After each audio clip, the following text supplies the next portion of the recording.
Bonjour, bienvenue sur ma chaîne Florilège de lecture. Je suis Marinella, je suis ravie d'être avec vous en ce dimanche ensoleillé. Aujourd'hui, comme vous l'avez vu dans le titre, on est parti pour parler de mon autrice préférée. Alors, je vous fais pas un spoiler, hein, vous l'avez déjà vu, c'est Marie Varey. Par où commencer? Peut-être par comment je l'ai découverte. Je vais dire fortuitement sur YouTube. Oui.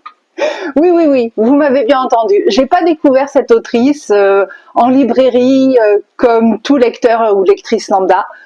Pas du tout. À l'époque, je l'ai découverte comme youtubeuse parce qu'elle tenait la chaîne Marie lit en pyjama. Je suis tombée dessus par hasard. Elle parlait de bouquins qu'elle aimait bien et j'ai adoré son style. Franchement, elle avait un style, un peps, un côté décontracté, quelque chose qui donnait envie.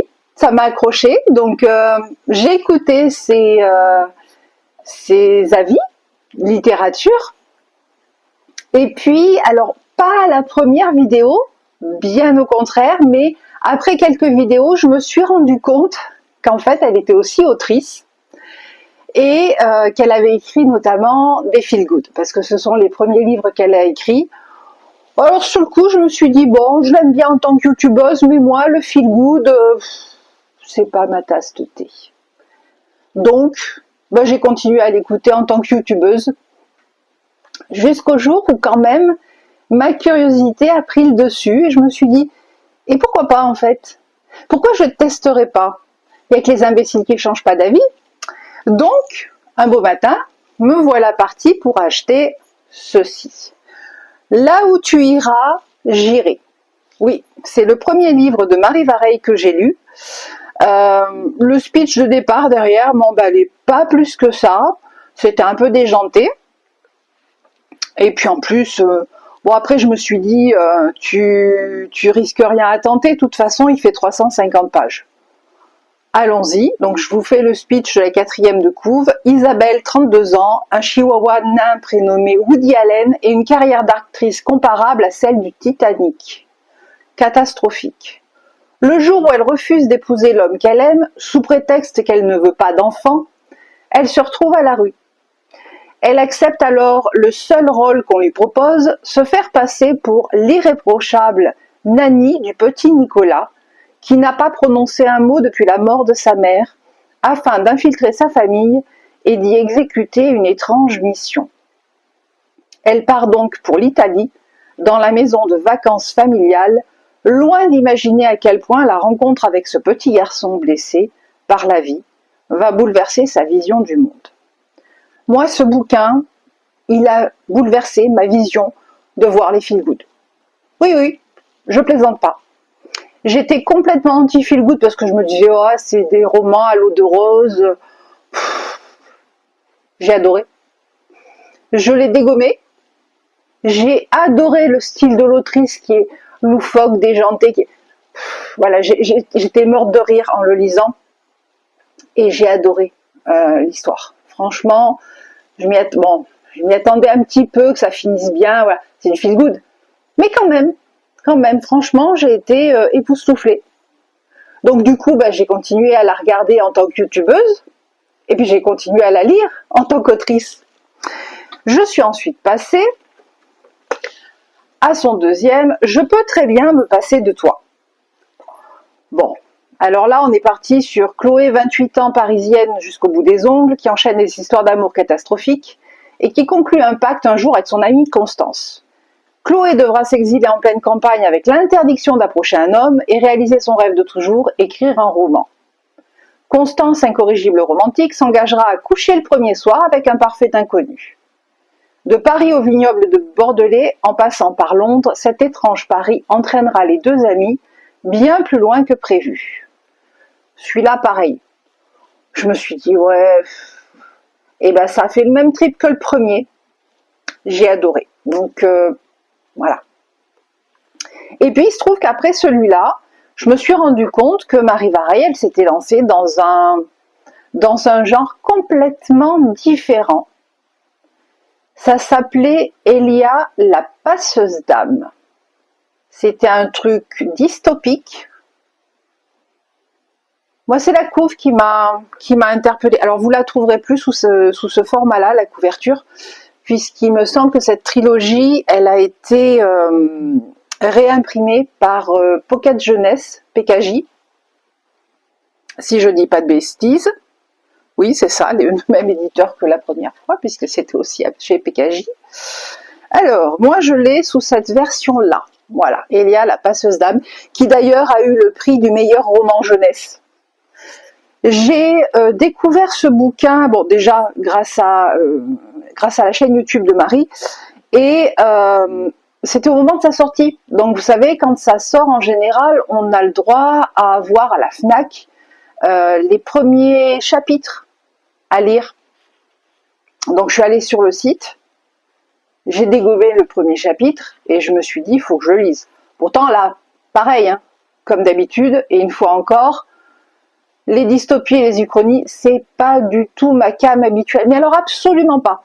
D'ailleurs, je devrais arrêter de dire ça parce que du coup, à force que rien ne soit ma came habituelle, je lis de tout. Finalement, je trouve ça très bien, moi. Honnêtement, j'ai dégommé ce premier volume. Ah, il est énorme ou pas énorme? Dans mon souvenir, il n'est pas énorme, mais bon. Si, quand même, il fait 300 pages. Et ben forcément, vous vous doutez de la suite. Hein. Quand j'ai lu que j'achète le 2. Et puis, comme j'étais tombée au moment où ça sortait, bah, j'ai dû attendre la sortie du 3. Voilà. Mais j'ai dégommé les 3 et franchement, j'ai adoré. Pourtant, c'est vrai que au niveau stylistique, on est complètement dans autre chose par rapport à du feel good, puisque là, on a une jeune fille, je vous spoile pas, hein, c'est dès les premiers chapitres, mais elle est rousse, mais bon, il y a une espèce de, on va dire, de malédiction ou de prophétie, et donc elle doit absolument cacher ses cheveux en permanence. Et puis elle va découvrir au fur et à mesure cette prophétie, parce qu'elle est au courant de rien. C'est typiquement le genre de récit où l'héroïne découvre du jour au lendemain de quoi il s'agit et dans quoi elle est embarquée. Mais on la suit dans ses pérégrinations, dans les rebondissements qui peuvent lui arriver. Et c'est waouh, franchement, c'est bluffant. Honnêtement, je ne savais pas que quelqu'un pouvait avoir une plume de génie à ce point-là, parce que je trouve que passer du feel good à de la dystopie, ça n'a rien à voir, mais ça prouve encore une fois le talent de cette autrice. Alors, une fois que j'ai lu cette trilogie, bah, je me suis dit, c'est une autrice à lire, puisque j'avais adoré le feel good, j'avais adoré sa dystopie, qui sont carrément deux genres hyper différents.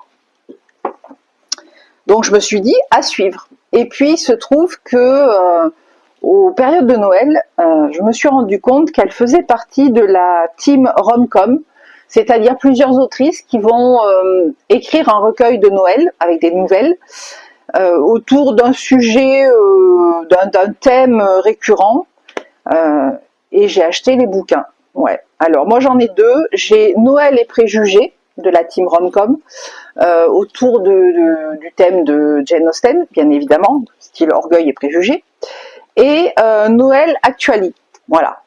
Honnêtement, j'ai commencé à lire Noël et préjugés l'année dernière. Oui, parce que je lis ça au moment de Noël. Donc, je sais qu'il y en a encore un qui va sortir là cette année. Je sais pas le titre, mais ça devrait pas tarder vu qu'on est au mois d'octobre. Je vous les conseille parce que c'est... Alors, j'aime pas les nouvelles en général, mais là, je trouve ça sympa dans la mesure où ça nous fait découvrir le style de différentes autrices.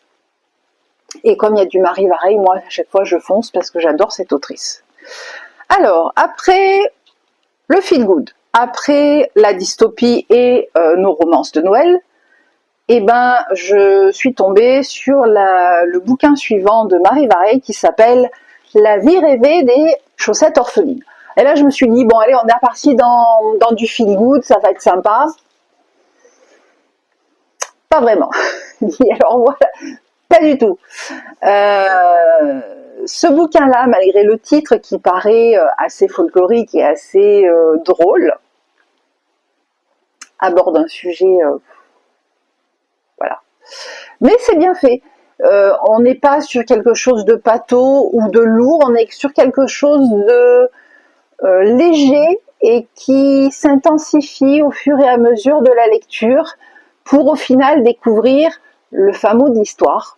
Je ne vous en dirai pas plus parce que je ne veux pas vous spoiler, mais franchement, la plume de Marie Vareille, waouh, elle est exceptionnelle parce qu'elle peut vous faire passer du rire, du feel good, au côté dystopie, uchronie, et elle est crédible dans tous les styles. Franchement, il n'y a pas de choses qui m'ont choquée ou quoi que ce soit. Et là, à la fin, moi j'ai sorti mes mouchoirs parce que je m'y attendais pas. Je l'avais pas vu venir. Par contre, malgré que ce soit mon autrice préférée, je n'ai lu que ces romans-là que je viens de vous citer d'elle, malgré le fait que j'ai tous les autres. Oui, je les ai achetés au fur et à mesure. Alors pourquoi? C'est un choix volontaire. Parce qu'en fait, j'aime tellement cette autrice que j'ai eu envie de me laisser des petits cailloux, vous savez, comme le petit poussé, des petites graines à essaimer, un peu comme j'ai fait avec Chatham, c'est-à-dire que je sais qu'il m'en reste encore à lire derrière. Voilà. Et puis l'autre raison, c'est parce qu'en fait, elle est partie dans des thèmes un peu plus ardus, on va dire. Ah oui, j'ai oublié au passage, je sais pas si je vous l'ai dit, mais Ma vie, mon ex et autres calamités, c'est un feel good aussi de Marie Vareille, que j'ai lu, pareil, dans la même vibes que Là où tu iras, j'irai. Mais par contre, les 4 derniers, si je ne m'abuse, c'est ça, les 4 derniers, j'ai suivi leur sortie en grand format, je les ai achetés en poche, et à ce jour, je ne les ai pas lus. Je pense que dans l'hiver, il y en a un qui devrait être dégommé. Lequel, pour l'instant, je ne saurais pas vous dire. Alors, je vais vous les énumérer. Il s'agit de Le syndrome du spaghetti, qui est un tout petit volume. Voilà. La dernière allumette, mais je pense que j'ai pas besoin de vous en parler parce qu'il a fait un tel tabac dernièrement lors de sa parution que voilà. Et les deux autres, donc Désenchanté et enfin Ainsi gèlent les bulles de savon. Voilà. Alors, le Ainsi gèlent les bulles de savon, c'est celui qui a suivi la vie des chaussettes orphelines. La vie rêvée des chaussettes orphelines. Moi, je l'ai pas lu parce que le speech de départ, alors bien que fort intéressant, j'étais pas dans le mood à ce moment-là et je me suis dit c'est pas pour moi maintenant. De quoi il s'agit? Certains choix nous définissent à tout jamais. Celui-ci en fait partie. À partir d'aujourd'hui, je peux bien écrire la 9e symphonie, sauver le monde d'une 3e guerre mondiale ou inventer le vaccin contre le sida. On ne retiendra de moi que cet acte innommable. Puisses-tu un jour me pardonner? De Paris au volcan ensoleillé d'Indonésie, en passant par un petit campus américain à la frontière canadienne, de vibrants portraits de femmes au destin entrecroisé se dessinent. Quels secrets les unit? Quelle est leur véritable histoire? De sa plume délicate et addictive, Marie Vareille nous offre une merveilleuse histoire d'amour, d'espoir et de résilience.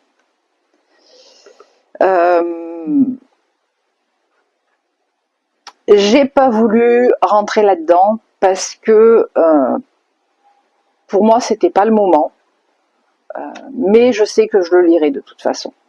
Au passage, c'est la sélection du prix des lectrices Charleston. Voilà. Que vous dire de plus, si ce n'est que foncez chez votre libraire, achetez un livre de Marie Vareille. Je pense que, alors, vous pouvez rentrer dans son univers par la porte que vous voulez, franchement. Peut-être que la plus adéquate, c'est le côté feel good, parce que c'est joyeux, c'est voilà. Mais après, si vous aimez la dystopie, si vous aimez les choses un peu plus dramatiques, un peu plus compliquées, allez-y. Franchement, pour moi, c'est une autrice polyvalente et qui a un talent, mais de dingue, quoi. Donc, n'hésitez pas. Voilà. Mais je pense, moi, que parmi ces 4 livres que j'ai pas encore lus, Je pense que je vais en dégommer un cet hiver. Au pire, de toute façon, je sais que je lirai un livre de la team Romcom aux fêtes de Noël. Après, c'est chouette parce que les 4 que j'ai laissés sont tous dans les coloris de bleu. Clin d'œil ou pas, je sais pas, moi c'est ma couleur préférée. Donc voilà. Mais je sais pas quoi vous dire de plus. Pour moi, c'est une autrice française à lire absolument, que j'ai découvert fortuitement, mais que j'apprécie grandement. Et vous, bah, dites-moi en commentaire, vous aimez pas, vous connaissez pas. Et sur les 4 que j'ai pas lus, vous en avez lu? Vous en pensez quoi? Comme d'habitude, n'hésitez pas à liker, partager, commenter, vous abonner. Au cas où, si vous voulez papoter avec moi, vous pouvez également me retrouver sur ma chaîne Twitch le dimanche de 14h à 16h.